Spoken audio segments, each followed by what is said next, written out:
अस्सलामु अलैकुम व रहमतुल्लाहि व बरकातुहू। नाजरीन, क्या आप जानते हैं कि भारी पैसा खर्च करने और बड़े से बड़ा जानवर कुर्बान करने के बाद भी कयामत के दिन बहुत से लोग खाली हाथ रह जाएंगे। उनकी कुर्बानी अल्लाह की बारगाह में एक मामूली गोश्तखोरी के सिवा कुछ नहीं होगी। कहीं आप भी तो उन बदकिस्मत लोगों में शामिल नहीं। आज मैं आपको वो सच बताऊंगा जो शायद ही किसी ने आपको इतनी साफ गोई से बताया हो। चलिए जानते हैं आज की इस वीडियो में।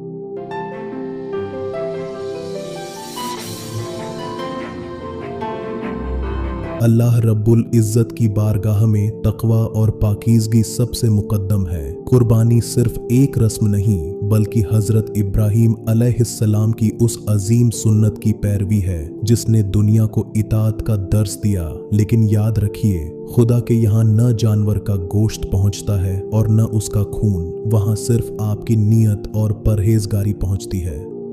सबसे पहली और बुनियादी शर्त हलाल कमाई है। अगर किसी शख्स ने सूद, इंटरेस्ट के पैसे से, शराब की आमदनी से या किसी यतीम और बेसहारा का हक मारकर आलीशान से आलीशान जानवर भी ज़बह कर दिया तो खुदा की कसम वह कुर्बानी बारगाह ए इलाही में मकबूल नहीं होगी।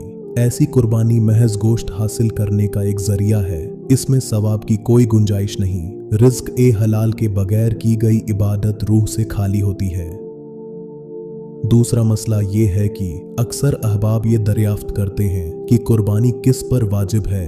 शरीयत का वाज़ेह कानून है कि जो शख्स साहिब ए निसाब है, यानी जिसके पास अपनी ज़रूरतों के अलावा मुकर्रर मिकदार में माल या सोना चांदी मौजूद है, उस पर कुर्बानी करना लाजिम है। अगर आप साहिब ए हैसियत होने के बावजूद कुर्बानी से जी चुराते हैं तो ये सख्त गुनाह का बायस है। तीसरा मसला है घर के अफराद और नाम का। हमारे मुआशरे में एक बड़ी गलतफहमी ये है कि घर के किसी एक फर्द ने कुर्बानी कर दी तो पूरे कुनबे की तरफ से काफी हो गई। गौर फरमाएं, अगर घर में 3 अफराद साहिब निसाब हैं तो उन तीनों पर अपनी अपनी अलहदा कुर्बानी वाजिब है। इसी तरह बहुत से लोग हर साल नाम बदलते रहते हैं, कभी वालिदा के नाम से, कभी वालिद के नाम से।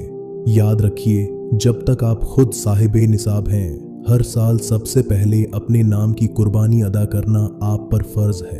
अपनों के नाम से ईसाले सवाब जरूर करें, लेकिन अपनी वाजिब कुर्बानी को तर्क न करें। इसके बाद का मसला है जानवर की उम्र और ज़बह का तरीका। जानवर के इंतखाब में एहतियात बरतें। बकरा या बकरी कम से कम 1 साल की मुकम्मल उम्र के हों।